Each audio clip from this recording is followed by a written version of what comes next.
I never imagined my dream car would start a neighborhood war, but when you live under an HOA run by someone like Karen, it's never peaceful for long. I bought my bright orange Lamborghini Huracan last year, a reward for 15 years of running my construction company from the ground up. I parked it proudly in front of my house, thinking I'd finally enjoy some quiet success. That lasted 2 days. I first met Karen's son, Trevor, when he came swaggering up my driveway like he owned the place. He was about 20, wearing designer shades and blasting music from his phone. He pointed at my car and said, "Cool ride. Mom says HOA vehicles have to be shared for events, so I'll need it Saturday for the parade." I blinked. "Excuse me." He smirked. "You're new, so you probably don't know how it works. My mom runs the HOA. Everyone shares their stuff for community image. She said you have to cooperate, or it's a $5,000 fine."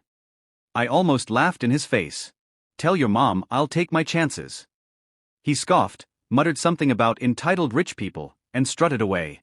I thought that would be the end of it. I underestimated how deep Karen's power trip went. Later that evening, she marched right up to my door with her clipboard and fake smile. "Mr. Lewis, I've had multiple complaints about your vehicle. It's disrupting the community's visual harmony." I said, "You mean my parked car?" She adjusted her sunglasses. "It's too flashy. And the board decided it should represent the HOA in our upcoming parade. As president, I'm authorizing your cooperation."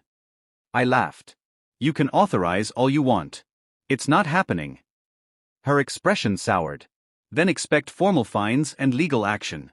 You'll regret not complying." I smiled back. "You'll regret trespassing if you keep showing up uninvited." The next few days, she sent me bogus violation notices: grass too short, mailbox color unapproved, driveway nonconforming. It was harassment, but I ignored it. Then came the night that proved how unhinged they were.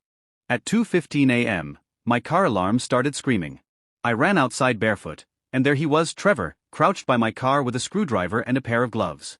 "My Security-Kamera kaugt se wohle Ting." I yelled, "What are you doing?" He jumped up, panicked. "Mom said the HOA owns this car now. I'm taking it for the parade."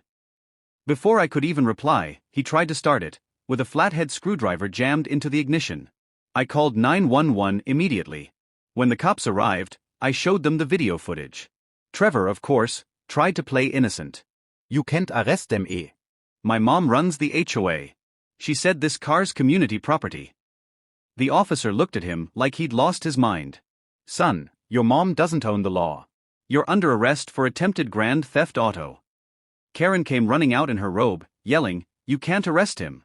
He's my son. This is harassment." The officer calmly replied, "Ma'am, unless your HOA owns Lamborghini Financial, your son's going downtown." She tried to argue until the officer threatened to cuff her for obstruction. Watching her face turn red was priceless. Trevor spent the night in jail.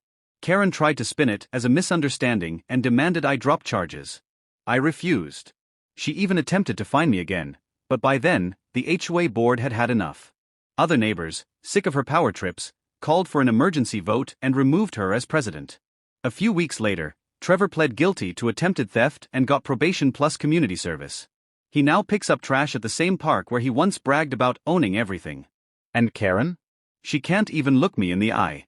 Every time I take my Lamborghini for a drive, I make sure to roll by her house just slow enough for that engine to roar. The sound alone makes her slam her blinds shut. Justice sounds good, but a V10 sounds better.